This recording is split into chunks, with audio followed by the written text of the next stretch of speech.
ఒక అడవిలో సింహానికి అందరూ రారాజు రారాజు అని పిలుస్తుంటే అది విని తట్టుకోలేనటువంటి ఒక గాడిద అసూయతో ఈ సింహానికి ఎలాగైనా తక్కువ చేయాలన్న దుర్బుద్ధితో సింహం దగ్గరకు వెళ్ళి, నువ్వు రాజు అంట కదా, నీకు అందరూ రాజు రాజు అని పిలుస్తారంట కదా, రా అయితే దమ్ముంటే నాతో పోటీపడు, రా చూసుకుందామని చెప్పి సవాల్ విసిరిందట. కానీ ఈ సింహం ఏమీ మాట్లాడకుండా అక్కడి నుంచి సైలెంట్గా వెళ్ళిపోతుంటుంది.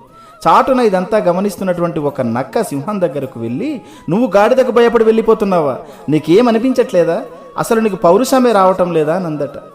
నక్క మాటలకు సింహం నవ్వుతూ, ఓహో నీకు అలా అర్థమైందా, నేను భయపడి వెళ్ళిపోవటం లేదు, ఆఫ్టర్ ఆల్ ఒక గాడిదతో పోటీ పడితే ఆ గాడిదకు నాకు తేడా ఏముంటుంది, గెలుపైతే నాది, అందులో తిరుగులేదు.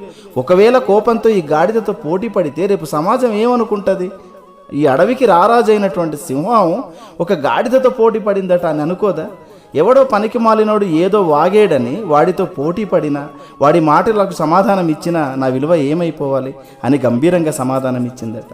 కాబట్టి మన జీవితంలో కూడా ఇలాగే జరుగుతుంటుంది. మన దారిలో మనం వెళ్తున్నప్పుడు రెచ్చగొట్టేవాళ్ళు, కించపరిచేవాళ్ళు, హేళన చేసేవాళ్ళు, అసూయ, ద్వేషం, కుళ్ళు, కుతంత్రాలతో రగిలిపోయేవాళ్ళు, ఇలా రకరకాల మనుషులు మన దారిలో తారసపడుతూనే ఉంటారు. కాబట్టి దారిన పోయే ప్రతి కుక్కకి సమాధానం ఇస్తూ నీ సమయం దారిలోనే వృధా చేస్తే నీ గమ్యాన్ని చేరుకోలేవు. నీ ఫోకస్ అంతా నీ లక్ష్యం మీద, నీ గమ్యం మీద, నీ ఆశయం మీద గురిపెట్టు. అప్పుడు నీ విజయమే ఈ కుక్కలకి తిరుగులేని సమాధానం అవుతుందని ఆశిస్తూ నేను మీ మన్యం గాయకుడు డాక్టర్ దుడ్డు సత్యనారాయణ.